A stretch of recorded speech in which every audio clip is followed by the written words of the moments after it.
Bienvenidos a Es el Momento, un espacio de diálogo y opinión que nos invita a la reflexión. Hoy escucharemos los puntos de vista de José Antonio Crespo. Él es un historiador y analista político que nos va a dar sus distintas opiniones y cómo ve el panorama de México y de su mundo político. Y en la música, Dana Garay, quien es una gran cantante, compositora y reconocida en el ámbito del jazz en México y en el mundo. Por supuesto, también vamos a platicar con ella. Yo soy Matías Carvajal y los invito a ser parte de este espectáculo de la inteligencia.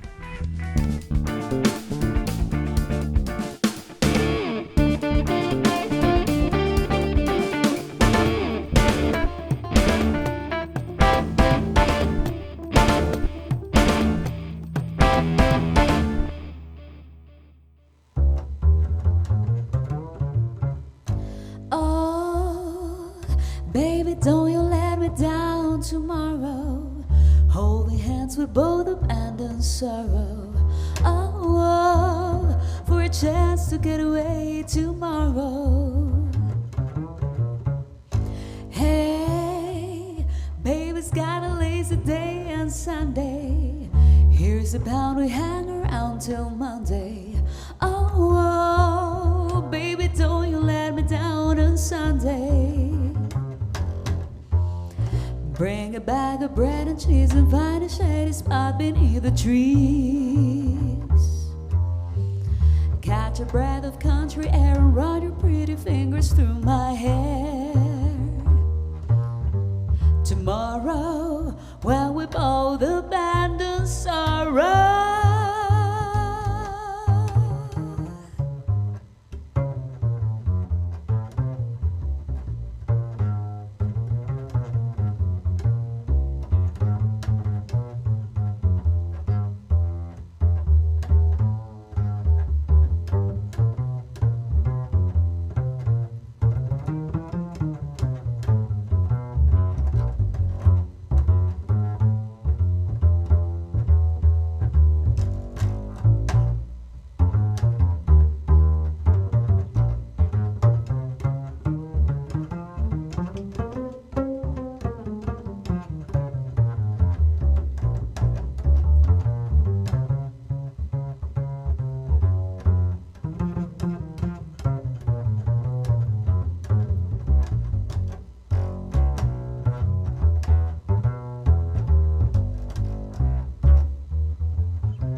Don't you let me down tomorrow.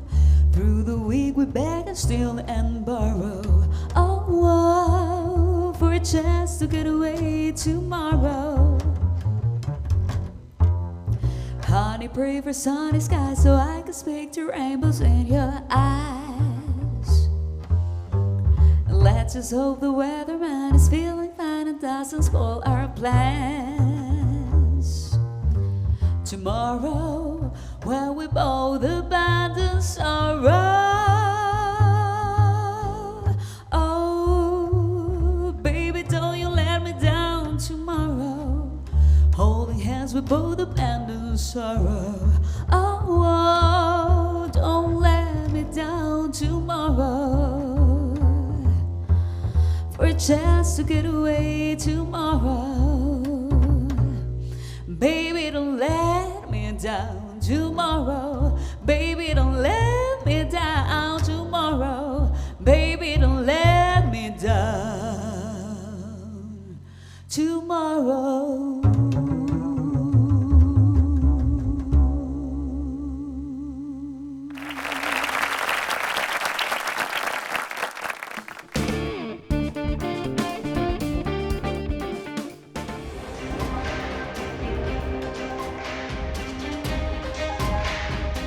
En los pasajes de la historia de México, el presente no es más que la culminación de un sinnúmero de decisiones, aciertos y tropiezos que nos han llevado hasta este punto. Es en este escenario donde se vuelve crucial preguntarse qué momento estamos viviendo como país y sobre todo, ¿qué hacemos con él? Estas preguntas cobran vida en este programa. Es el momento, un espacio de análisis y reflexión donde se entretejen las voces de quienes han dedicado su vida a entender, interpretar y narrar la historia.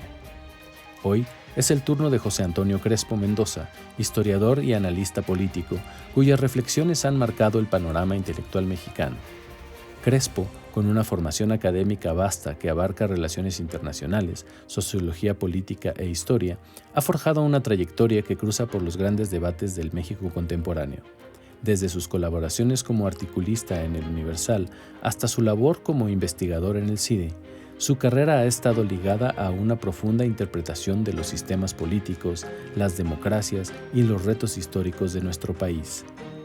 El título del programa, Es el momento, no podría ser más acertado para quien ha dedicado su vida a explorar las coyunturas políticas que definen nuestro presente.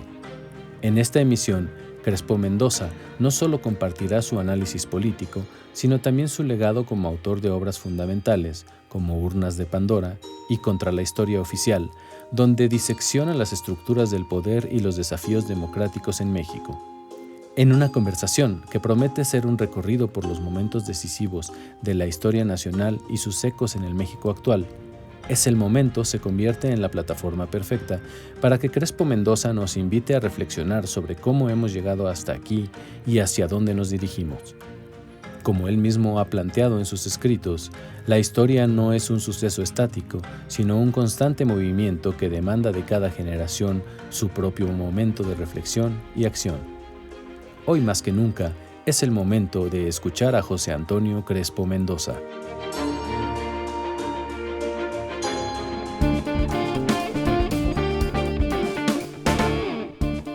Bueno, pues ya estamos aquí. Me da mucho gusto recibirlos, me da mucho gusto recibir al maestro José Antonio Crespo para hablar un poquito, pues no solamente de su trayectoria, de lo que hace, sino de temas pues que nos interesan a todos, que a todos nos preocupan, creo yo, en mayor o menor nivel y a lo mejor con mayor o menor conciencia del panorama completo, y quién mejor que un conocedor no solamente del panorama político, sino de la historia de México para platicar un poquito con eso. Y así, a bote pronto y para entrar ya en el tema, ¿cuáles son las razones de que alguien se interese en estudiar la historia de un país o la historia del mundo? ¿Cuál es el detonador que lo llevó a estudiar o a querer dedicarse a informarse primero de la historia? Bueno, porque la historia es muy interesante, desde luego, cuando ya se mete uno más a fondo de la historia que le enseñaron a uno de niño, ya de los personajes y todo. Cuando te metes más en serio, te empiezas a encontrar una serie de anécdotas y de cosas que no te las esperas, que son sorpresivas, que pueden contradecir la visión que tienes, pero son como una novela, yo digo, pero real. A diferencia de las novelas, incluso las novelas históricas, que pueden ser muy interesantes, pero a mí no me gusta la novela histórica porque no te distinguen qué parte es ficción y qué parte no. Y si lo que quieres es aprender qué pasó, pues directo a la historia, ¿no? Hay libros de divulgación, muchos, que son más sencillos para el público en general.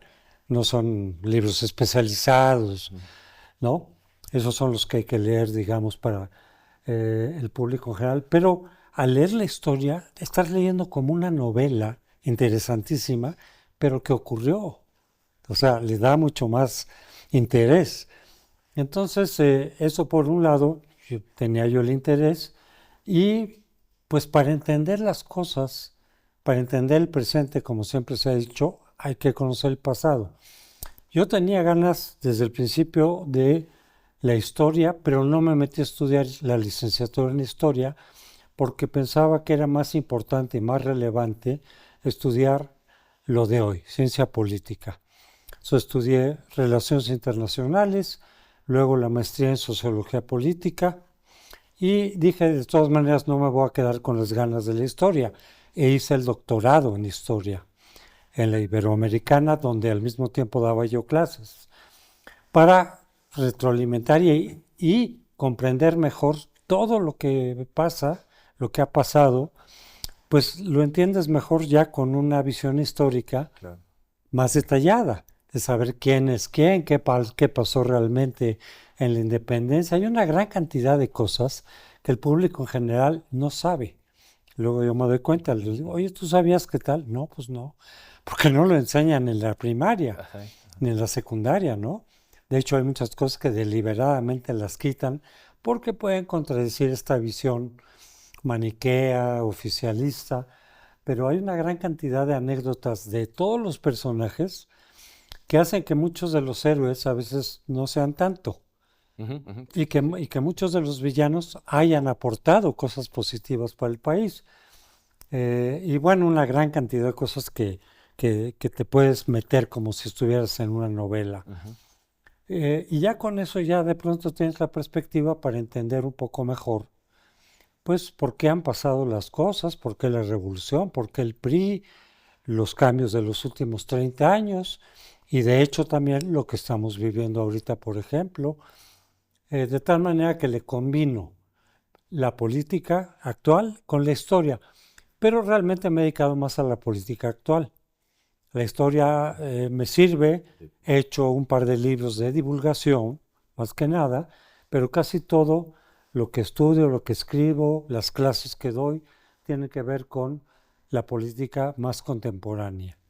Con un poquito de historia siempre al principio para encaminar Claro. y política comparada, es decir, comparar lo que ha sido nuestro sistema desde el PRI, la transición democrática que tuvimos, que ya se está perdiendo, con lo que ha pasado en otros países de América Latina o de cualquier parte del mundo, porque entonces te permite sacar conclusiones de por dónde pueden ir las cosas. Claro. Y incluso te permite, cuando tienes todos estos elementos, hacer algo que es parte de la ciencia política, pero que es muy difícil, que es la prospectiva. Prospectiva es que con los elementos que tienes en ese momento, tú puedas adelantar un acontecimiento que no se sabe si va a pasar o no.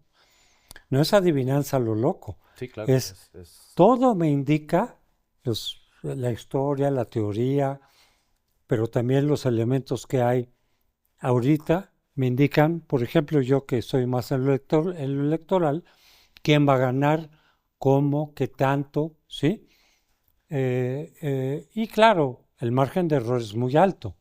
Es un poquito como predecir el clima y se usa, ¿no? La palabra del clima político. ¿Cómo está el clima político? ¿Cómo está y hacia Y dónde hacia nos dónde lleva? va, ¿no? Porque pues, yo creo que hablar un poquito de eso, de la predicción basada en datos, en cómo se está comportando tanto el- el mundo político como el mundo electoral, no es una adivinanza, o sea, no es adivinar o no es No. decir yo le apuesto a este, no, es como con los datos.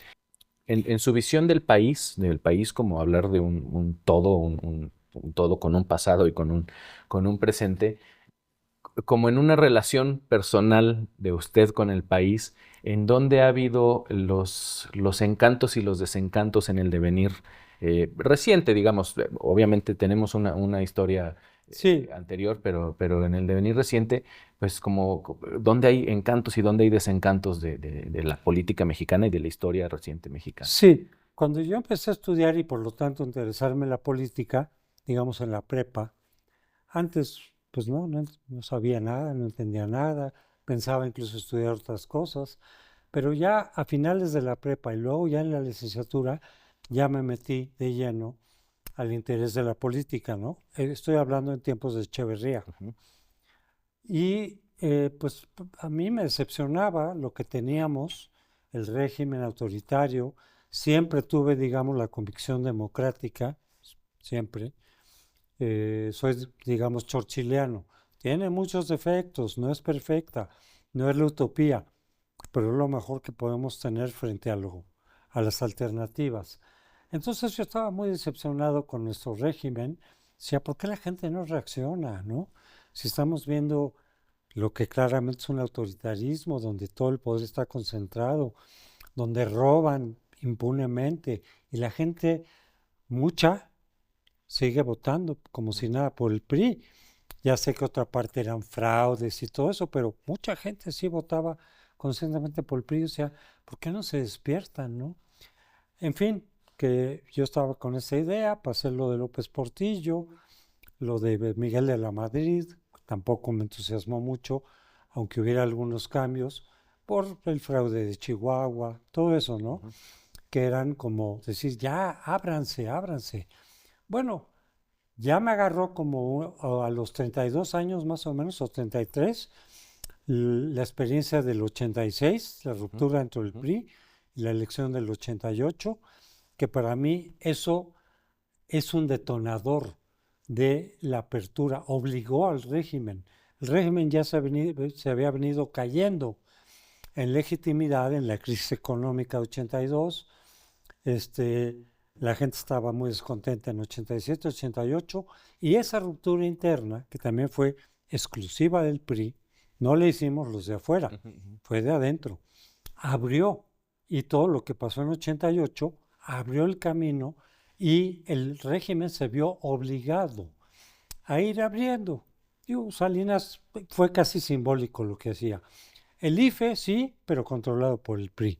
Derechos humanos, controlado. Le reconozco algo que no había pasado, los triunfos a la oposición, pero solo a los del PAN, ¿no? Que ya habían establecido cierta alianza. Al PRD lo hago a un lado. De todas maneras, todo eso ayudó a que con lo que pasó luego en 94 y la llegada de Zedillo en las condiciones que recordamos, ya no le quedó a Zedillo otra. En primer lugar, no era un loco del poder, ¿no? Era una persona muy sensata, pero yo no lo veía aferrado al poder, ni siquiera era tan apegado al PRI, lo era casi ¿no? por inercia. Entonces él entendió que un nuevo fraude o volver a forzar un nuevo triunfo del PRI en el 2000 iba a provocar nuevamente una crisis política como la del 94, con la consecuente crisis económica, quizá peor. Eso lo entendió o se lo hicieron entender sus seguidores cercanos. Entonces dijo, ya no hay de otra, tenemos que abrir, y le advirtió al PRI, sana distancia, y ahora tú te rascas con tus uñas, si ganas qué bueno, si pierdes ni modo. Y así se empezó a ver todo eso. Viene la reforma del 96, que fue clave, que claramente fue el romper con el partido hegemónico y el dejar abierto un sistema plural, con elecciones equitativas, autonomía del IFE, ahora sí, con todos los partidos por consenso, y la consecuencia de esa apertura fue, pierden la capital, nada menos, y pierden la mayoría absoluta en 97. Con eso y con la tendencia que traía el PRI sacó 39% del voto, ¿no? El partido hegemónico. Entonces yo dije, ya están las condiciones para la alternancia. Y escribí un libro en 98, 2 años antes de la elección, diciendo, ahí viene la alternancia. No sabía si podía ganar el Cárdenas o el PAN. Todavía no se había decidido, por ejemplo, quién iba a ser el candidato del PAN, pero dije, pero ya está todo listo. La tendencia electoral del PRI, Zedillo dispuesto a abrirse, las leyes electorales, ya está todo preparado para la alternancia. Ahí viene. Tan es así que me invitaron del PRI a presentar el libro. Eso es algo que ahora no vemos con el actual partido. Ahorita no se puede dialogar. Con los priistas sí se podía. Podíamos estar en desacuerdo. Yo siempre fui muy crítico del PRI, muy crítico del PRI. Sin embargo, me invitaban personajes importantes a platicar, a argumentar. Podíamos ponernos o no de acuerdo en ciertas cosas, pero con respeto y civilidad. Vaya, incluso hice muchas amistades.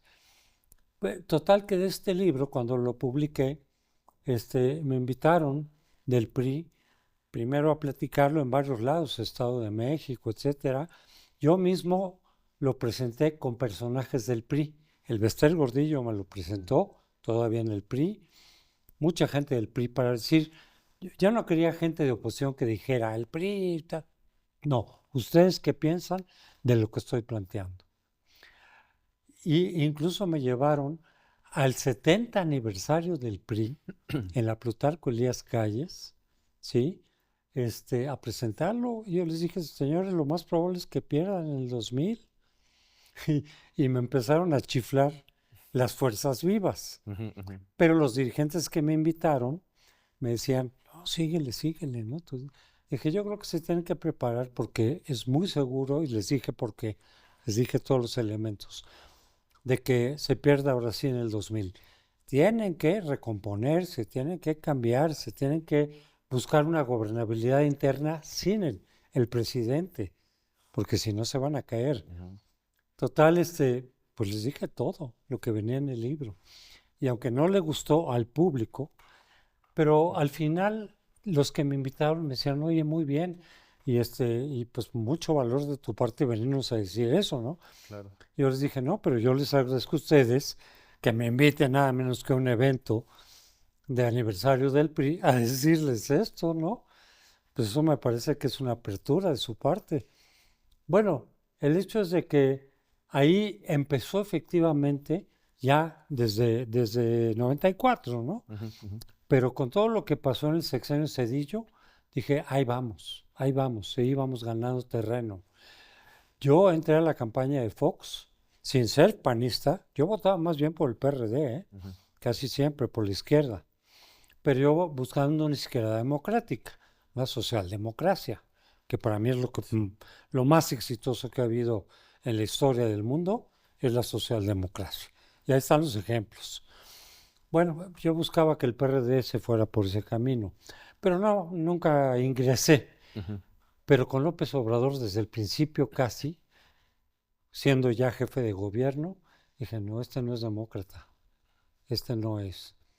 Pero bueno, me invitaron con Fox, estuve en su campaña, aporté algunas ideas, algunas me las tomaban, otras no, pero bueno, todo eso fue para mí, ¿no? El de haber participado y haber ganado, como efectivamente yo había calculado, pues para mí fue un exitazo por todos lados y un gusto de que ya tuviéramos por primera vez en la historia una alternancia pacífica.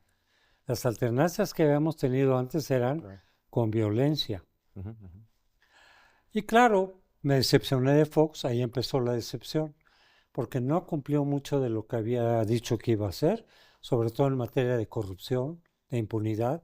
Yo les decía, vayan por 4 o 5 del gobierno pasado, no por Zedillo, obvio no. Pero pues aquí hay un chorro, ¿no? de corrupción. Eso va a marcar un precedente importante para que se vaya combatiendo en serio la corrupción y no toleren la corrupción interna. Pues no, Fox no hizo caso, no castigó a nadie, empezó a permitir que hubiera corrupción internamente, incluso de su propia familia política.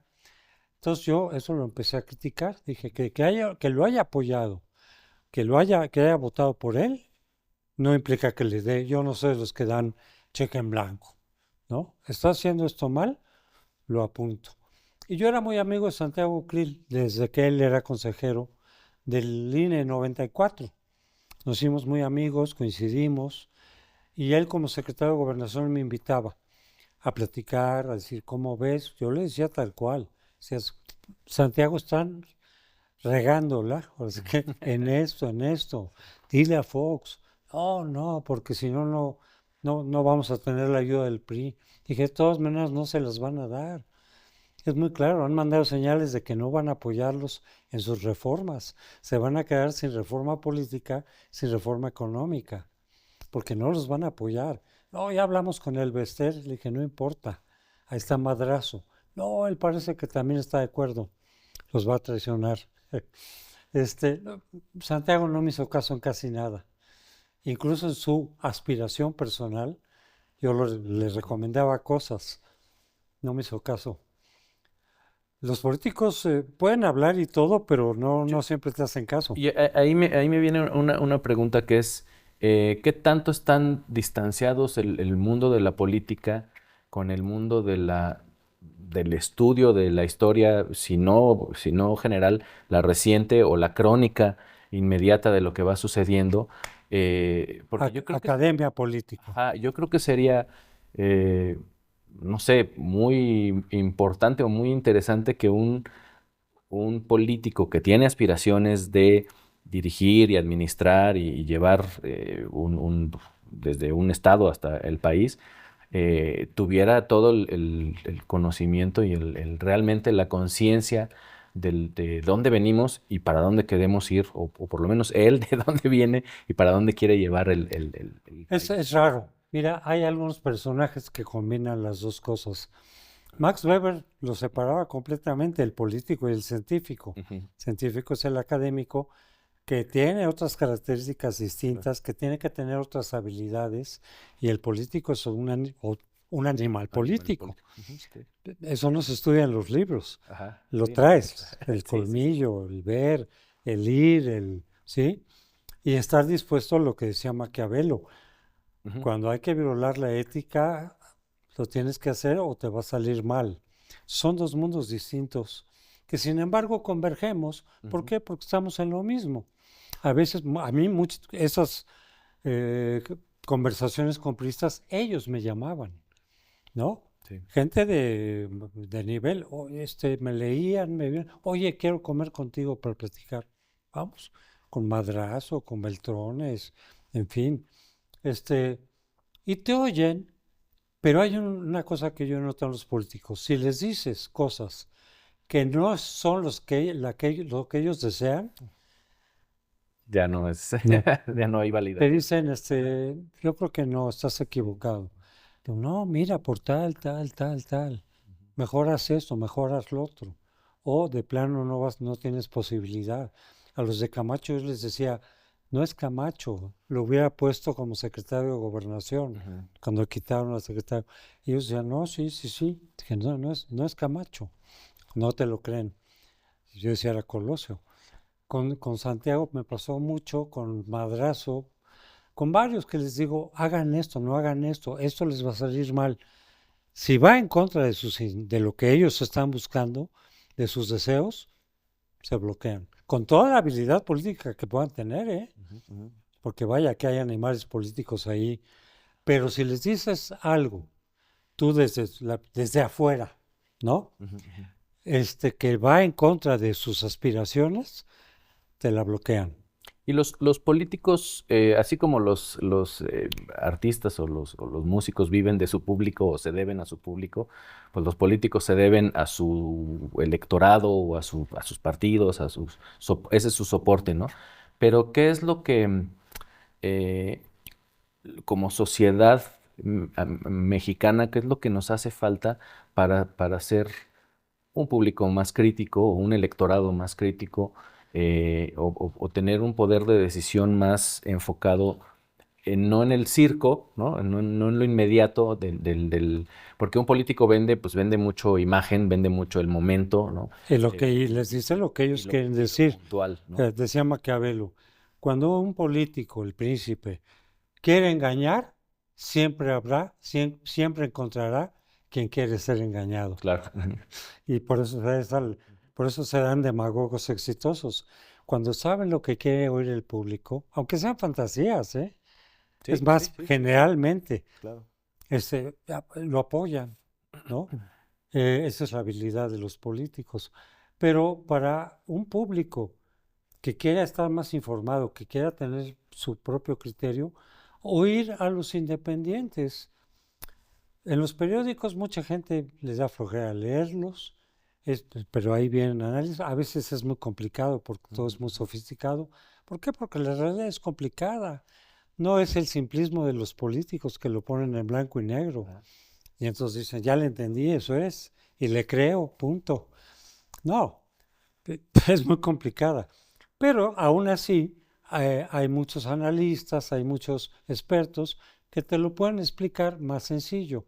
Bueno, programas de radio es más fácil, la lectura es más complicada y les da más flojera a la gente. Pero hoy el radio, pon a los analistas, pon las mesas de debate, créeles a los que están hablando, son expertos en el tema, aunque contradigan al político. Claro. Por eso lo contradicen, porque ellos sí saben. El político lo está usando políticamente, miente cuando quiere, se calla cosas, modifica, todo en función de su interés. Estos no, estos están diciendo lo que está pasando. Tendrían que creer más en los analistas independientes, críticos, que en su ídolo o su candidato o su presidente cuando están alineados con él. Porque lo que ha pasado, por ejemplo, con López Obrador, pero también en alguna medida con otros, en menor medida, pero también es ellos cuando ven que la crítica los contradice de lo que están diciendo, haciendo, los descalifica. No le crean, ellos responden a intereses oscuros. Fox lo hizo muy poco. Alguna vez simplemente dijo, yo ya no leo los periódicos. Es más, no los lean. Pero ya, una o dos veces en todo su sexenio. Calderón decía, están exagerando o modifiquen un poco la presentación de la violencia. Pero cosa que estuvieron de acuerdo los medios, de no presentar las cabezas y todo eso. Y bueno, ese fue un acuerdo. Peña una vez dijo, ya sé que no me aplauden, alguna otra cosita por ahí, pero no se quejaban diario, ¿no? De las críticas, las trataban de responder. Y luego, algo muy, muy de los priistas de antes, que hacían como conmigo, este es muy crítico, tiene cierta influencia, voy a platicar con él, pero con la amistad, con respeto, y fíjate que esas personas son inteligentes, porque saben que luego a ti te va a costar un poco más de trabajo criticarlo a él. Claro, sí, Puedes decirle también las cosas, pero te cuesta más trabajo porque decir, mira cómo me trata, me está oyendo, ¿no? Ya casi hasta amistad tenemos, pues ya no, ya le modero yo un poco también. Y ellos lo saben, ¿eh? En cambio, el que te pega y todo, al revés, te pones más crítico. Cuando te están pegando, acusando, difamando, calumniando, lo que hacen es, si tú estabas aquí, en lugar de acercarte como hacían los viejos priistas, te alejas más y te pones tú también más duro en lo que dices. Entonces se va polarizando, que eso es lo que ha hecho López Obrador. Y por eso sí es cierto, por un lado, que la mayoría dice, es que la mayoría son críticas, porque estamos viendo lo mismo, no nos ponemos de acuerdo. A muchos yo de mis colegas que conozco, a muchos pasan años sin verlos. No nos ponemos de acuerdo, oye, hay que decir, no, nada más lo leo, digo, mira, coincide, mira, está viendo lo mismo que yo, mira, ni mucho menos que nos esté diciendo Claudio X González lo que tenemos que decir, que es lo que dice López Obrador. No, es que estamos viendo lo mismo, la mayoría, oye, yo los leo, ellos me leen, a veces coincidimos y platicamos, pero hay muchos que pasan mucho tiempo sin verlos. Los leo y digo, mira, está viendo igual que yo. ¿Qué es lo que pasa? Que como tenemos los elementos todos, claro, pues vemos lo mismo y lo decimos. Y si llega un presidente que está haciendo malas cosas, pues todo el mundo lo dice. No es una conjura, simplemente decimos lo que vemos. Y hablando de los momentos clave, estos momentos que mencionaba hace rato, ¿no? De los momentos que fueron propiciando el cambio en la historia política de México, ¿en qué momento estamos ahorita como país? Me gustaría pensar un poquito en dos perspectivas, la perspectiva del mundo político y la perspectiva de la parte social de los ciudadanos de a pie, pues, ¿no? ¿Estamos en un momento clave o estamos en un momento borroso de transición? No, estamos ya en un momento clave. Y el peor que yo he vivido. Y yo vengo desde Echeverría. Bueno, Echeverría era populista, ¿no? Los riquillos, los pobres. Él también fue, nunca como ahora. Y nunca se había dado precisamente ese ambiente polarizado, donde ahora amigos de toda mi vida ya no los veo, porque estuvieron del otro lado y ya no podemos hablar. Acabamos peleados, no nos entendemos, no podemos argumentar, se cierran, no aceptan nada de lo que tú les digas, aunque sean información. Dicen, oye, esto es información, oye, es que ve lo que pasó, es que tú decías antes esto y ahora no lo reconoces, criticabas al PAN y al PRI por tal y ahora no lo o sea, separación. Me he separado de muchísimos amigos de toda la vida, muy queridos, ya no nos vemos. Pero no solo eso, familias que ya no se juntan en la Navidad, por ejemplo, porque se van a pelear. Esa polarización, y que se nota en los medios también, porque efectivamente decía yo, en los medios sí ha habido más crítica, porque ven lo que está pasando y porque López Obrador contesta groseramente con nombre y apellido, a veces calumniando, y lo que eso provoca es que esa parte entonces también se enoje, ¿no? Es como, yo digo, es como si le digo a una persona, oiga, ¿usted puede mover su coche tantito porque yo no puedo pasar? Sí, claro. A que le digas, oye, imbécil, ¿por qué te pones aquí? Pues se va a levantar, claro. Igual y se levanta y me da un trancazo. Entonces, sí, claro que tiene que ver la forma que te dirijas. Y López Obrador desde el principio ha sido pegar, calumniar, insultar, y entonces radicalizas a la otra parte. Desde luego, te dice, ustedes también pegan. Dice, pues claro, porque el que tiene la mayor poder y la mayor responsabilidad y el mayor megáfono, pues es el que está insultando diario, amenazando, con un tono de odio, burlándose, ¿sí? Y además con nombre y apellido, lo cual, en vez de argumentar, un estadista argumenta, contesta, pero con tranquilidad, ¿sí? Con tolerancia. Y sí, claro que tienes derecho a decir, tal periódico que dijo no, a ver, por tal y tal, pero sin estar insultando y demás. Manera, ¿no? Entonces ahora, eso es parte del populismo, no es una persona, rasgo de la... El populismo desde que existe, como receta te dice que hagas eso. Buenos y malos, el pueblo está conmigo, los que no piensan como yo o me critican están con los intereses oscuros. Es parte de todo lo que ha hecho López Obrador, está en la receta del populismo. Normalmente las elecciones siempre son polarizadas y yo recuerdo que cuando ya ganó López Obrador, algunos periodistas me hablaban y me decían, bueno, pero después de la elección ya las cosas se calman, ¿no? Le dije, normalmente sí, pero con López Obrador no. Él va a seguir metiendo gasolina al fuego porque es el estilo populista y más bien se va a ir intensificando esa polarización, ese choque con él y entre las personas y entre los militantes y entre los partidos. Le dije, porque ese es el estilo de López Obrador, que es lo que hacen todos los populistas. Bueno, Chávez, Maduro, Castro, pues, ejemplos sobran, ¿no? Tal vez parezca exagerado, pero Hitler y Mussolini, aunque llegaron al extremo, pero ese era su discurso también. Bueno, y de lo que se trata con los populistas es de concentrar el poder. Si les interesa a ellos tener el poder, a nombre del pueblo, por supuesto, ¿no? Entonces se van contra las instituciones autónomas, controlan el Congreso, terminan controlando la Suprema Corte, instituciones electorales, derechos humanos, quitar el INAI, ¿no? Para no tener contrapesos, para que las decisiones de ellos se apliquen tal cual, no con cambios, no con sentencias de la Corte, no con, ¿sí? Que ellos digan y eso se haga como auténticos dictadores, eso es lo que se busca.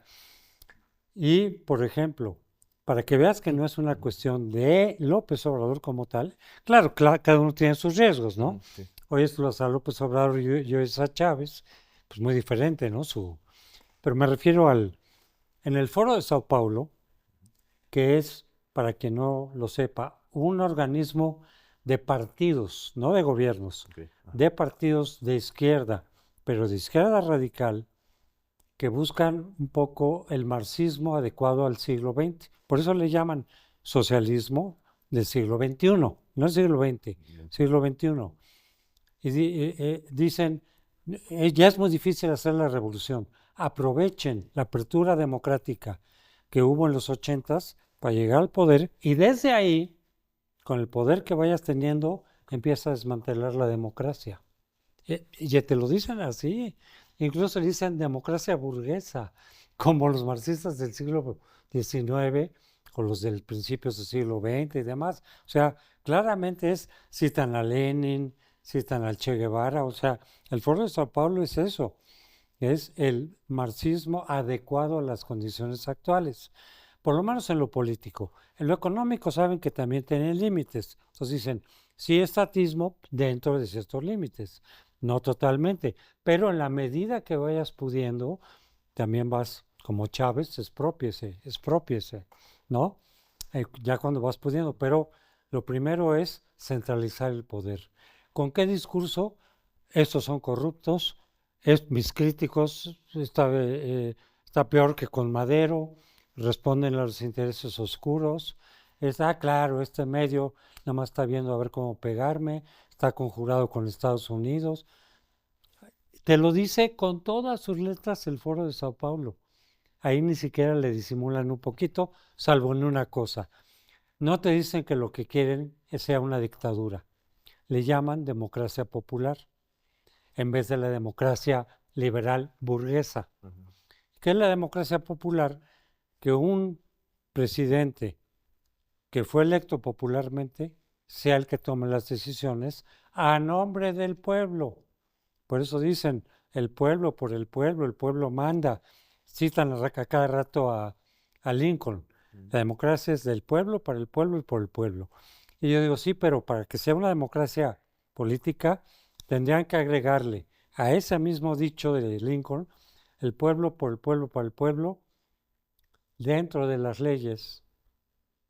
O sea, la voluntad mayoritaria no puede rebasar al marco legal, ni el presidente. Es que la mayoría quiso, sí, pero dentro de la ley.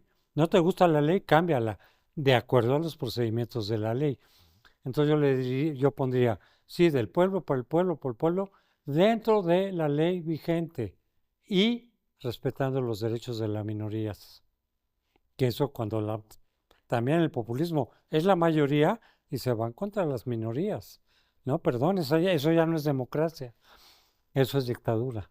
Pero le llaman democracia popular o participativa también, al decir, es el pueblo el que directamente está participando. Mira, a ver, ¿quién de aquí quiere tal reforma? Levante la mano. Pues se levantan todos los que están en el meeting y dicen, ahí está, la quiere el pueblo. ¿Qué sigue ahora en este? Ahorita eso es un momento muy clave para mal.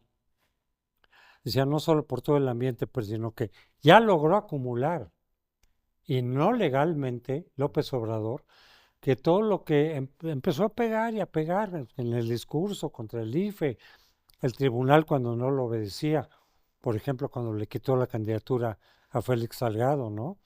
La Corte, pues, mucho tiempo estuvo en más o menos buenos términos con Saldívar, pero cuando ya no salió Saldívar y no salió la ministra que él quería y salió una que no le obedece, entonces contra la Corte.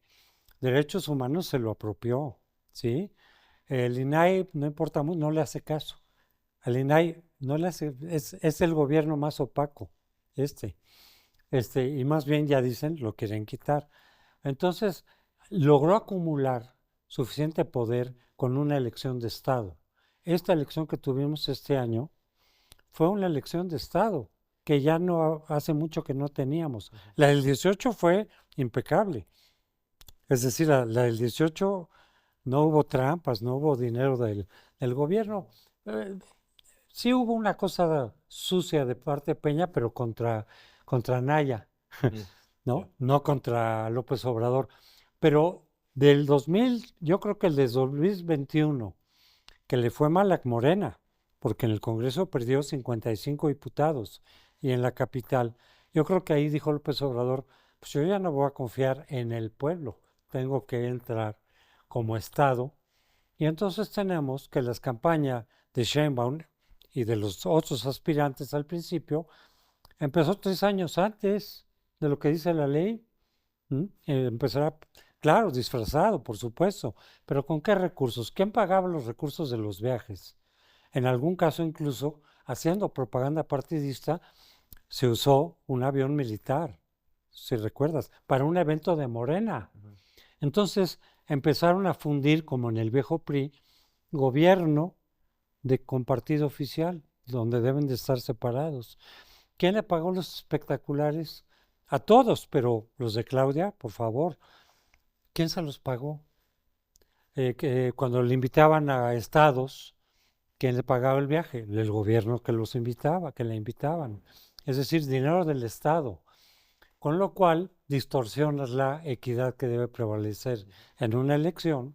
Si además, para el día de la elección, ya tienes controlado la mayoría del INE y del Tribunal Electoral, por eso rechazaron 2 veces a los 2 magistrados del tribunal que faltan, porque no lo ponían ellos. Entonces, mejor rechácenlos y nos quedamos con los 3 de los 5 que había, porque nos dan mayoría. Lo hicieron todo deliberadamente para que Claudia no solamente ganara, lo cual no estoy poniendo en duda que de todas maneras hubiera ganado, pero no con esa distancia, ¿no? Y sobre todo lo que querían con mayoría calificada. No consiguieron mayoría calificada en las urnas. Ellos dicen que sí, no. Se las dio después el INE y después el tribunal, que es de última instancia, con una fraude constitucional. ¿Por qué? Porque el artículo 50, y eso lo digo en parte, lo quiero decir también como, porque a mí Santiago Krill precisamente me invitó a colaborar con la reforma de 1996 de Zedillo, la que es clave. Entonces yo estuve en las discusiones y la conclusión de esa reforma era: ninguna fuerza política puede por sí misma cambiar la Constitución. Eso es un requisito de las democracias. Claro. Si una fuerza política puede cambiar la Constitución por sí misma sin negociar nada, llámale como quieras, pero no es democracia. Y ese era el espíritu de la reforma de 94. Por eso estaba ningún partido, pero ahí le pusieron partido, porque en ese momento partido y coalición eran lo mismo. Entonces decían, ninguno puede pasar de 300 diputados de 500, que son el 60%. ¿Para qué? Para que no pueda cambiar la Constitución por sí misma. Y eso fue el consenso de todos los partidos, incluido el PRD, cuyo presidente era López Obrador. Y estuvieron todos de acuerdo que eso era lo democrático. El espíritu de la reforma del 96, entre otras cosas, era: ninguna fuerza política puede tener mayoría calificada, porque entonces eso ya no es democracia, ya no hay contrapesos. ¿Cómo lo hicieron en el tribunal? Porque decían, como decía, que el artículo 54 sigue diciendo partido. Se aplicaba nada más como partido, no lograba la mayoría calificada Morena. Pero se aplicaban como coalición, tampoco lo lograban por otras razones, ¿no? Pero fíjate, el mismo artículo 54 constitucional lo interpretaron con los 2 criterios. Y no se puede, era o uno o el otro, el que la mayoría decide. Entonces decide si aplicas el criterio partido como tal, y entonces aplícalo en todo el artículo. O aplica coalición como tal, pero entonces aplícalo a todo el artículo. Pues hicieron aquí coalición, porque es lo que le conviene a Morena. Y en los demás, partido, porque es lo que le conviene a Morena. Y así lograron, violando directamente la Constitución, la mayoría calificada para Morena. ¿Por qué? Porque ya tenían controlados al INE, que también lo hizo igual, y luego el tribunal lo ratificó así. Pregúntale a cualquier constitucionalista serio si no es eso lo que ellos llaman un fraude a la Constitución. En un panorama social, o sea, pensando en que, por supuesto, y obviamente el panorama político afecta lo social y lo económico, México es un país muy rico, que aguanta un montón de cosas, ¿no? Ha aguantado que lo saquen, que le saquen todo y vuelve a dar frutos y a resurgir, ¿no? ¿Qué tanto país nos queda para seguir en esa dirección? Mira, aguanta, pero sí ha habido situaciones, digo, por ejemplo, la revolución. La revolución, lo que teníamos económicamente en 1910, antes de la revolución, se recuperó hasta 1940, hasta después de Cárdenas. O sea, fueron 30 años perdidos en términos económicos. ¿no? Cuando íbamos en lo económico, íbamos no tan, más bien que mal con Porfirio Díaz, 30 años perdidos en la economía. Entonces, puede resistir el país, pero las otras crisis que ha habido, la del 82, la del 94, pues no tendrían por qué ocurrir. Claro. Y una crisis política que pueda derivar también en crisis económica, porque van de la mano, ¿no? Crisis política casi siempre genera, como la del 82, como la del 94, entonces eso empezó con una crisis política. Si ahorita entramos en una crisis política y estamos así de entrar en una crisis política, por lo que ya te dije, pero por lo que viene con la reforma del Poder Judicial, una crisis constitucional, dicen los economistas, que no lo soy yo, que sí te puede generar una nueva crisis económica fuerte, porque además López Obrador dejó con alfileres la economía. Así como se dijo que Salinas le dejó a Cedillo la economía con alfileres, y cosa que es cierto, ahorita dicen, está dejando la economía con alfileres, porque todo se lo gastó en Pemex, en la Comisión Federal de Electricidad, sin que diera los resultados adecuados, en el Tren Maya, que los expertos de ese tema dicen, nunca vamos a ver cuándo se recupere esa inversión. Cuando se llegara a recuperar la inversión, ya no va a existir el Tren Maya. Dos Bocas, ¿no? Que costó 10 veces más que Deer Park y van a producir en principio lo mismo. Es decir, un despilfarro y claro, qué casualidad que se haya endeudado López Obrador mucho más de lo que se habían endeudado los otros gobiernos, cosa que él siempre criticó. Dijo, no me voy a endeudar. Se endeudó mucho más el último año, el año electoral, para repartir dinero y ganar los votos que ganaron. Entonces, mucha gente dice, le están dejando la economía a Claudia con alfileres. Por eso incluso se llegó entre los rumores, que el secretario de Hacienda, Ramírez de la O, dijo adiós y lo convencieron que se quede a ver hasta cuánto tiempo, porque él mismo está viendo que las cosas no van a venir muy bien. Pero sí, aquí el riesgo es si la Corte determina con todo el derecho, según la gran mayoría de constitucionalistas, que la reforma judicial, porque contradiga un tratado internacional o contradiga ciertos derechos humanos que son irreversibles, se regresa y no la acata la presidenta y el Congreso, entramos en una crisis constitucional con quién sabe qué efectos, pero no positivos. Dos preguntas para ir cerrando y para ir terminando, que desafortunadamente el tiempo nos come en el espacio de la tele, pero por un lado, existe una capacidad de respuesta y de regresar a un contrapeso y a llevar la balanza a un punto de equilibrio en el mundo político. Si cumplen las leyes y la Constitución los diferentes poderes, sí. Entonces, en este ejemplo, digamos que la Corte, que creo que es lo que va a pasar por muchas razones, que la Corte diga, se regresa la reforma porque aquí está violando ciertos derechos, aquí tratados internacionales que tienen estatus constitucional desde 2011. Entonces, claro que tiene derecho la Corte de decir, la reforma constitucional, cualquiera que sea, tengo primero que revisar que no contradiga derechos humanos y tratados internacionales, y si no hay ningún problema, perfecto, ahí está la reforma. Pero si sí la encuentran, y creo que sí hay elementos para encontrar, oigan, esto está violando el Tratado de Libre Comercio, por ejemplo, como ya lo han dicho allá, sí. Entonces no puede pasar, tienen que hacer otra, adecuar, que no afecte.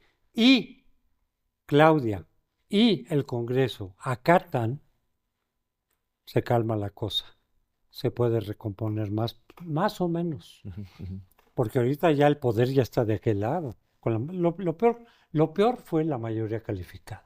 Ese para mí fue un poco a la democracia. El golpe. Porque Independientemente de esta reforma, pueden hacer las que quieran. Van a cambiar la ley electoral. La pueden cambiar este, a su modo, a su beneficio. Van a controlar el INE. Ya lo controlan, pero lo van a controlar más institucionalmente. Lo han dicho, el tribunal.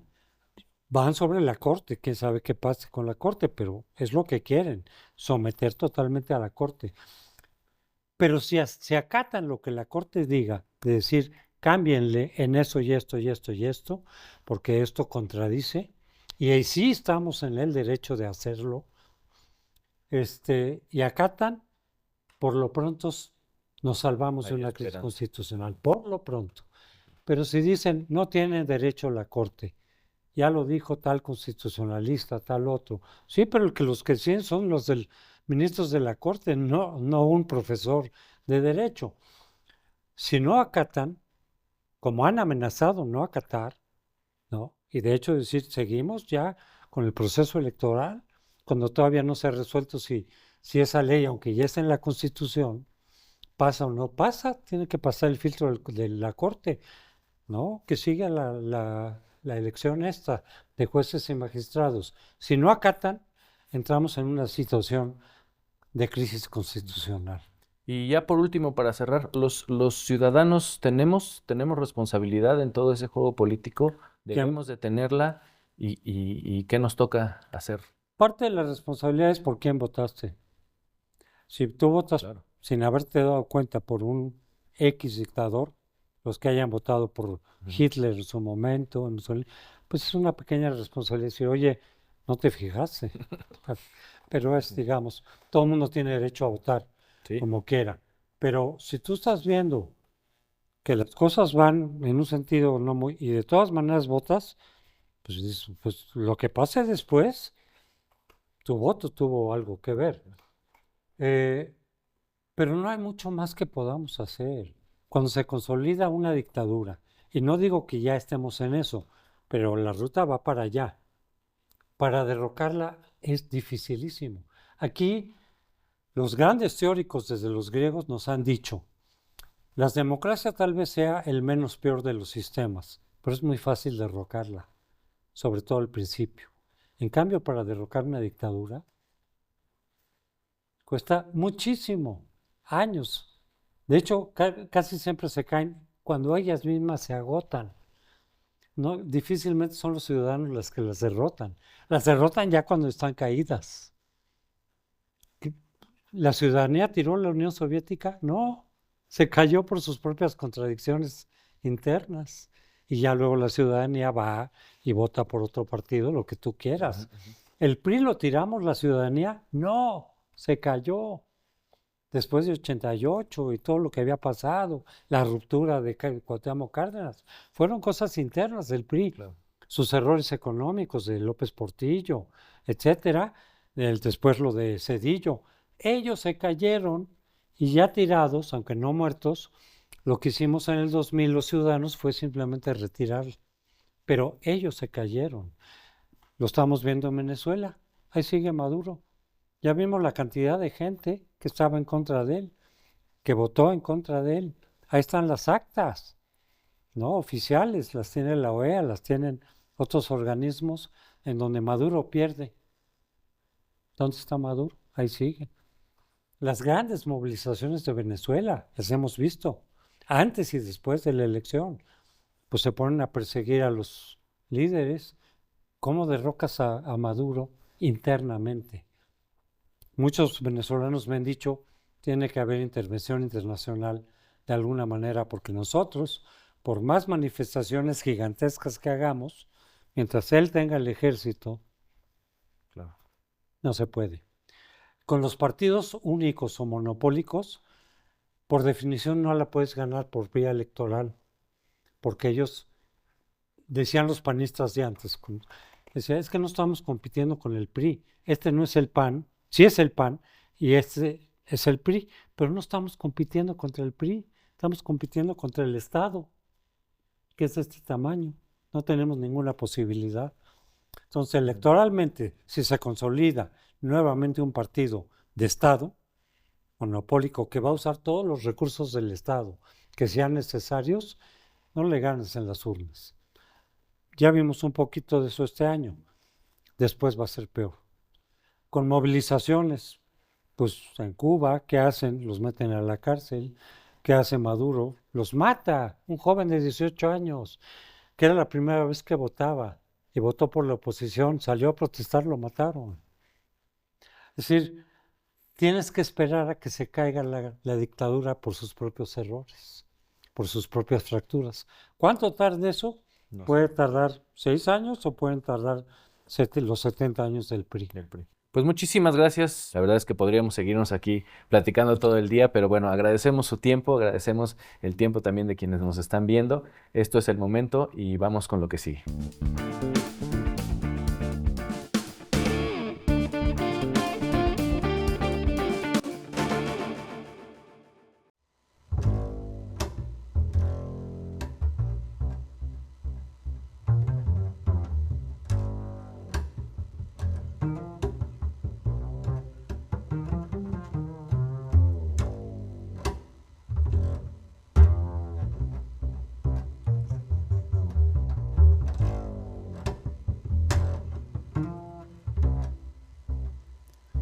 Wherever you go, whatever you say, whenever you need to, I just wanna know you'll be with me the same way that I do.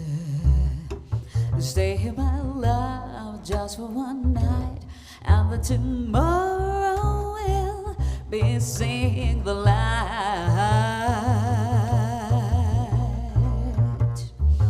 And don't you feel my love around you?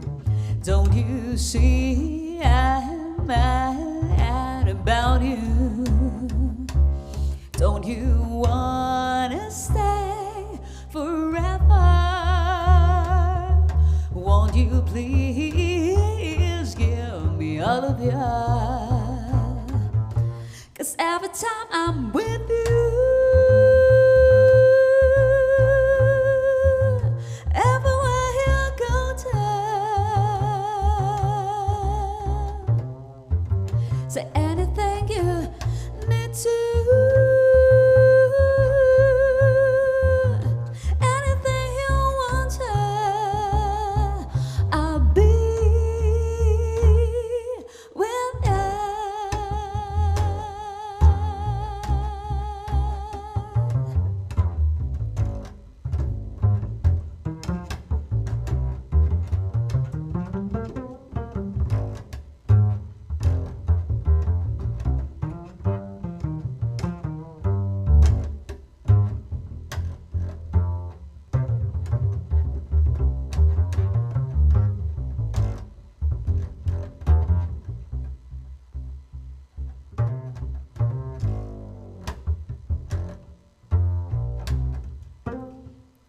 Wherever you go, whatever you say, whenever you need to, I just wanna know you'll be with me the same way that I do.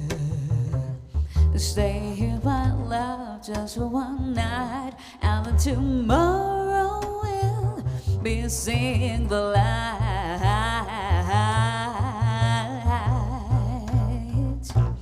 Don't you feel my love around you?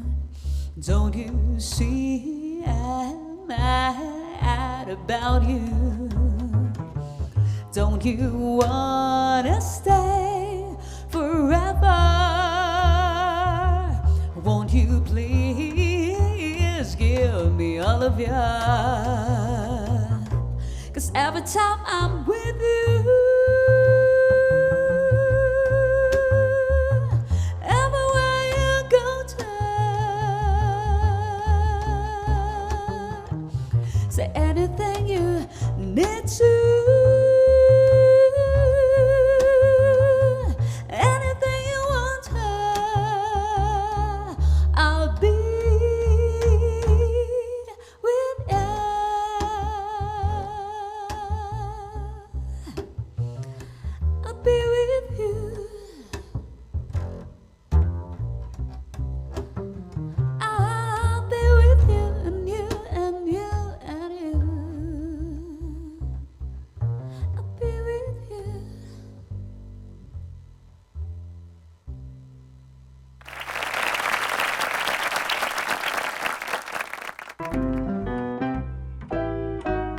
bright, another June, another sunny honeymoon, another season, another reason for making whoopee. Hoy tenemos el honor de recibir a una de las voces más sobresalientes del jazz contemporáneo mexicano, Dana Garay. Su carrera ha sido un recorrido extraordinario, desde los escenarios locales hasta los más prestigiosos del mundo. A lo largo de su trayectoria, ha rendido tributo a grandes leyendas como Nat King Cole en su aclamado álbum From You to You, y ha sido reconocida por su creatividad y calidad interpretativa. Dana Garay no solo es intérprete, también ha brillado como compositora. Con su álbum My Miracle, dejó claro que su talento no conoce límites. En este material, con arreglos del maestro Alex Mercado, Garay ofrece una impresionante capacidad para mezclar emotividad y técnica, lo que la ha consolidado como una de las figuras más importantes en la escena del jazz de México y Latinoamérica.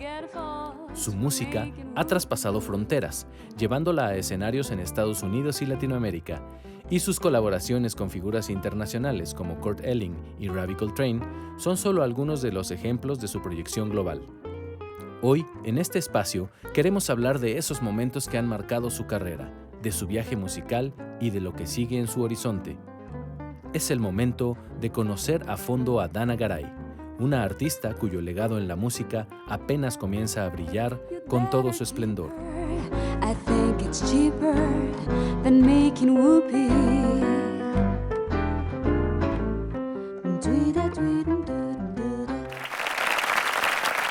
Siéntense, por favor, muchachos. Gracias. Gracias. Oigan, padrísimo, padrísimo. Cuéntenme un poquito el reto. Vamos a entrar primero con el reto de hacer un dueto, el reto del dueto, como decíamos hace ratito, con dos instrumentos melódicos, ¿no? O sea, dos melodías jugando sin mayor, digamos, acompañamiento, mayor armonía. ¿Cuál es el chiste de hacer esto así? Wow, pues a mí la verdad me encanta trabajar con Emiliano, es increíble la conexión que tenemos a nivel musical, a nivel entendimiento de lo que vamos necesitando cada uno. Y definitivamente sí, como dices, son dos instrumentos melódicos, o sea, él va dando las líneas de la armonía. Me gustaría que nos platicaras un poquito de cómo concibes tú, ¿no? Tu instrumento y cómo buscas acompañar, ¿no? Una melodía. Me gustaría mucho que, pues, desde su perspectiva. Sí, generalmente el bajo, pues, se trata de dar la base, oír, pero siempre hay una batería, siempre hay un piano. Entonces el bajo, digamos que tiene cierto responsabilidad, pero a la vez sabes que está la batería del piano. En este caso, tengo que ir haciendo un poco la rítmica también para que se sienta un pulso. También tengo que ir haciendo la armonía para que Dana siga escuchando los cambios armónicos y a la vez hacer solos, ¿no? Porque hay una parte de improvisación donde me toca quizás estar haciendo solos, pero yo creo que el reto musical implica mucho más conexión que otra cosa, ¿no? Yo creo que si en este caso Dana y yo tenemos buena conexión, va a fluir de una buena manera, ¿no? Se me hace bastante padre este dueto por la conexión que tenemos musicalmente, ¿no? No, y se nota y se transmite. Yo creo que siempre que los músicos se la pasan bien en el escenario, eso es un plus y se transmite y el público lo percibe y lo recibe, más allá de la calidad, obviamente de la calidad musical que ustedes dos tienen, ¿no? Se siente pues ese dueto realmente integrado, ¿no? Gracias. Y platícame un poquito, Dana, escuchamos un par de melodías tuyas, platícame del material tuyo. Pues mira, tocamos una que ya tiene rato que tenemos presentando, que siento que Emiliano le entendió perfectamente al contexto de esta canción y siento que gracias a su aportación en esta que se llama Give Me All of You, siento que gracias a él suena como suena y que los demás músicos se integraron a eso, ¿no?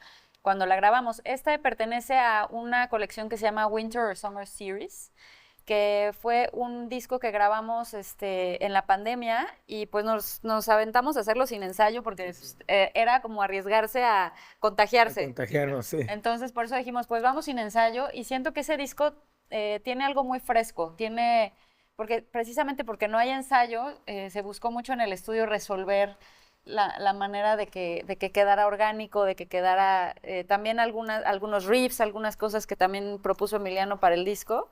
Entonces estuvo divertido, ¿no? Estuvo divertido, se me hizo una experiencia padre porque también pues ir sin ensayo al estudio te permite también crear o de repente estar como aportando un poquito más, ¿no? Entonces se me hizo... Y siento que le puede dar frescura, ¿no? O sea, que Sí. puede ser que a lo mejor dijiste, a ver, pues va la toma de calentamiento, Claro, sí. para probar niveles, y luego resulta que esa es la que más te Sí. gusta o donde están las ideas mejor plasmadas, ¿no? Luego eso pasa cuando llegas con un material muy fresco, demasiado fresco, o en este caso, pues prácticamente sin montaje, ¿no? Claro. Oye, ¿y qué más? ¿Qué hay ahorita en el panorama para Bueno, dar? me faltó platicarte de la otra. de la otra, La perdón, otra sí. se llama You Come Like a Melody. Y este es un tema completamente inédito. Se está estrenando aquí. Aquí, bueno, pues Sí, tenemos sí, el sí. privilegio de estrenar temas. Eso. Sí, no lo hemos grabado en ningún lado. Esta va a ser la primera transmisión, por así decir, de este tema. Este es un tema que compuse muy recientemente, que tiene que ver con mi vida reciente, con todo lo que me ha sucedido últimamente en los últimos meses. Y la verdad es que me gustó mucho el resultado y estamos ahorita planeando hacer algo con esa canción, grabarla, que Emiliano a lo mejor le haga un arreglo. Y bueno, estamos ahorita también fraguando un proyecto precisamente con la pregunta que me hiciste. ¿Qué viene, no? Viene un proyecto que estamos haciendo los dos juntos, que es es un conjunto entre un compositor de Los Ángeles que se llama Frank Palmieri, que digamos que hicimos una conexión interesante con un tema que se llama They All Come Back, que se grabó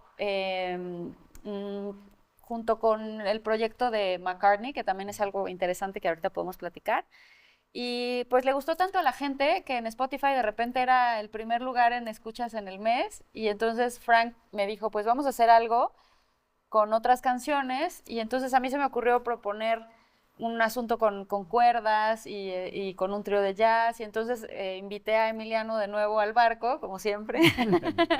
No se va a deshacer de mí tan fácilmente.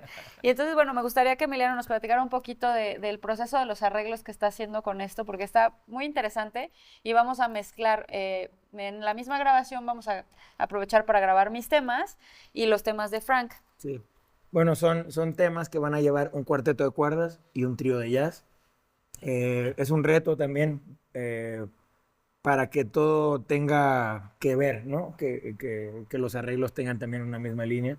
Y bueno, estoy ahí ideando todavía melodías y todo. Esperemos que esté grabando en noviembre, yo espero. Ojalá que sí. Y bueno, ya pues ahí todo el proceso de mezcla, máster y todo, a ver si a principios de año está saliendo ya este material. Ojalá que sí.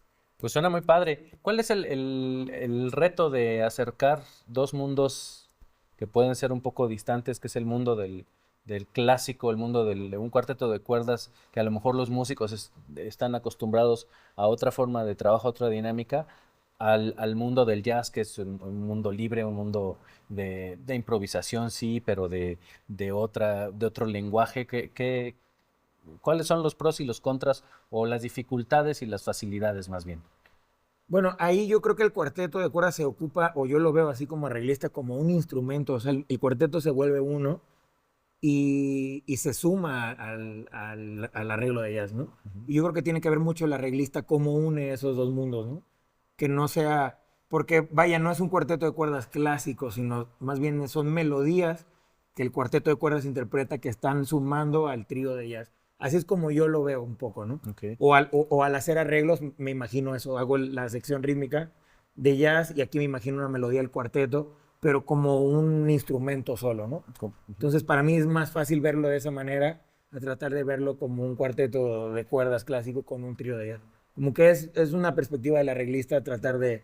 Y aparte en el pop, desde los que 70 se hace muchísimo que hay cuerdas en la música popular, ¿no? Entonces ya es algo que se ocupa bastante también. Y aparte, hay discos de jazz, perdón, con sí. cuartetos, ¿no? Pues, precisamente es lo que yo le dije a Emiliano. La verdad es que este disco es un disco que se llama Dedicated to You, que es un tributo que hace Kurt Elling al disco que originalmente grabaron John Coltrane y Johnny Hartman.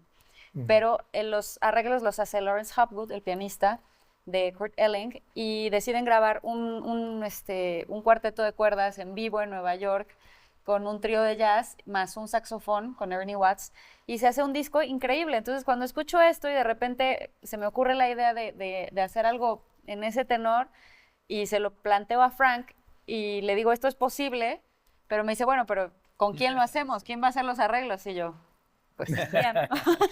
Aquí tenemos Entonces que- ya lo metí aquí. Ahí estamos, ahí estamos. Padrísimo. Oye, y el material, digo, este es el proyecto de lo que viene, pero el material así de ustedes dos solos, ¿tienen algo grabado? O sea, ¿la gente lo puede encontrar? ¿O están todavía en este proceso de solamente en vivo se puede escuchar así la dupla de nada más voz y contrabajo? Sí, de momento sí. Tal vez a lo mejor en una de esas Ya es otra grabamos. idea, mira, ya es Ya otra nos- idea. ya nos Plan, metiste ya es algo. otra idea, porque sí es un dueto que vale la pena, creo que Sí, grabar. yo creo Sí. que sí vale mucho la pena y bueno, son caminos muy distintos, Sí, pues, sí. ¿no? O sea, yo entiendo que la inquietud y además, bueno, una cosa es resolver así como dijimos al principio, ¿no? A dueto Claro. con dos instrumentos melódicos. Otra cosa es pensar en un arreglo más elaborado, más sofisticado, pero como bien decía Dana, funcionó, hay una cosa que funcionó y yo creo que esto también funciona y creo que hay que atender, ¿no? Cuando Claro. son como hijitos los proyectos, ¿no? Sí. Sí. Entonces decir, ay, este muchacho le está yendo bien en la escuela, vamos a apoyarlo. conseguirle una beca, ¿no? Vamos a apoyarlo. Fíjate Yo que creo que sí. este dueto me resulta muy interesante porque siempre que me preguntan, oye, ¿y eso cómo suena, no? Y la primera palabra que se me ocurre es desnudez. Exacto. Es una desnudez de mi voz y una desnudez del contrabajo. Y entonces siento que en esas dos desnudeces, o sea, que es tan franco, que es tan honesto lo que puede oír la gente de cada uno de los dos instrumentos, que resulta genial, ¿no? O sea, porque no están cubiertos de nada, o sea, simplemente se escucha muy claro lo que está haciendo cada quien. Y esa creo que sería la palabra perfecta que describe lo que hacemos, ¿no? Porque se puede percibir absolutamente todo. Para una mujer mexicana, ¿qué cosas se han abierto, qué cosas han cambiado en estos tiempos, en ya un siglo XXI avanzado? ¿Cuáles son todavía tus retos en general en la industria, la escena, siendo mujer, siendo cantante, siendo compositora, siendo mamá, todo eso que llevas, que vas caminando con ello? ¿Cuáles son tus retos y cuáles son que dices, hay más oportunidad en este sentido? Claro, pues yo pienso que la verdad es que ahora yo lo veo como una aventura, pero para que yo lo vea como una aventura, siento que tuvo que haber mujeres guerreras que se aferraron a poder llevar como estandarte la composición, el jazz, el escenario, como Olivia Revueltas, por ejemplo, que nos contaba sus historias, en paz descanse nuestra querida Olivia. Y hay muchas mujeres que fueron pioneras y que gracias a ellas puedo sentir yo ahora este sentido de aventura, en donde yo no siento que tengo que luchar contra nada, sino más bien siento que puedo aventurarme a hacer el proyecto que yo quiera y a llamar a quien yo quiera, a convocar a los músicos que yo quiera, a componer lo que se me antoja, a tocar en el... O sea, a mí lo que me encanta que en un concierto me preguntan, ¿qué vas a tocar hoy? ¿Qué vas a cantar hoy? ¿No? O sea, la gente está abierta a escuchar lo que yo quiero decir. Y eso es bellísimo porque hay veces que te imponen, ¿no? Que te imponen lo que tienes que tocar, lo que tienes que hacer. Y yo me siento en un mundo fuera de esas imposiciones, en donde yo decido qué canto, en donde yo decido a quién invito, en donde yo propongo hacia dónde va mi carrera, hacia dónde van mis composiciones, hacia dónde va todo lo que yo quiero hacer. Y eso se me hace increíble, está padrísimo. Totalmente. Y bueno, ya para más o menos ir cerrando, ¿cómo ves, Emiliano, la escena del jazz en México, digamos, de unos 10 años para acá? ¿Cómo has visto la evolución de la escena del jazz en México? Y sobre todo, creo que después de la pandemia, ¿qué ha pasado? ¿Qué aprendimos y qué no aprendimos? Ok, yo creo que se está refrescando bastante. Hay jóvenes que están llegando, sobre todo de provincia. O sea, me he encontrado como... De acuerdo, sí. Siempre ha venido mucha gente aquí. De hecho, yo soy de Morelos y también pues vine aquí a buscar la música. Pero ahora creo que más jóvenes, con otra mentalidad, con otro tipo de jazz, con otro tipo de expresión, otro tipo de música. La pandemia nos cambió porque todo el mundo nos fuimos al estudio, todo el mundo pusimos un estudio en casa, empezamos a producir, empezamos a cambiar nuestra manera de hacer. Incluso el jazz antes era como juntarte con tus amigos, estar tocando, después ya no se podía juntar. Entonces como que todo cambió de que tú grabas en tu casa, Y eso tiene pros y contras, pero yo creo que siempre ha ido para bien. Yo creo que México tiene una escena muy padre de jazz y se mantienen los que se tienen que mantener y están llegando nuevas generaciones a ponerle como su visión de la música, ¿no? También el jazz en general creo que está cambiando demasiado Ujú. a como lo conocemos. Ahora es un poco más electrónico o de repente ya se usan otro tipo de cosas, ¿no? Antes era el jazz totalmente en vivo, improvisado, acústico. Ahora de repente ya hay ya quiero hacer algo más electrónico, sintetizadores y ya como que eso se está refrescando, ¿no? Y me parece padre. Soy un poco más de la vieja guardia yo, pero yo creo que mientras sea para sumar, está increíble. ¿Tú cómo ves la escena del jazz? Pues yo también veo que hay unas generaciones que están empujando durísimo. La verdad es que se me hace bien interesante porque siento que hubo una época en donde venía mucho más lento, porque bueno, nosotros copiamos lo que se hacía en otros países, en Europa, en Estados Unidos, y de repente veníamos nosotros, siento que los dos, o sea, Emiliano es una generación todavía un poco más joven que yo, pero definitivamente siento que nos tocó el mismo contexto, o sea, vivimos lo mismo, siento, ¿no?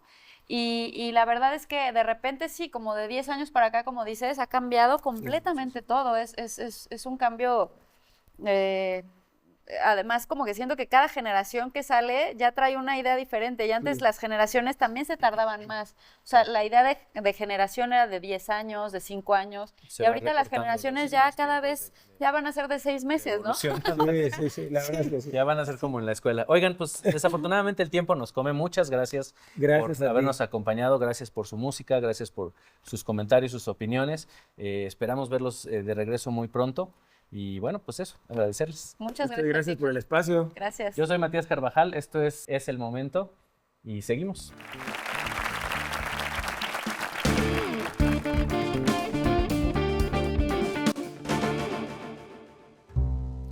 You come like a melody that I can hold.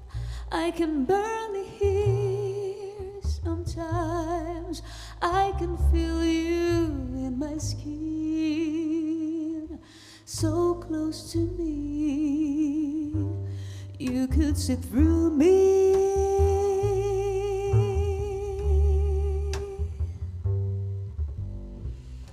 You come like a melody around my head with no apparent reason, sometimes bittersweet and vague.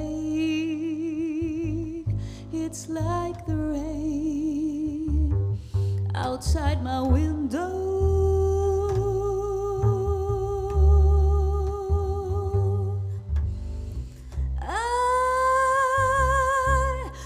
This was like a dream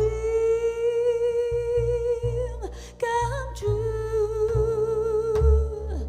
I woke up and I couldn't find you or your song. You come like a melody inside my head. I can barely see my image in your eyes, and I don't know if it was real. I guess I'll never know.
barely see my image in your eyes, and I don't know if it was real.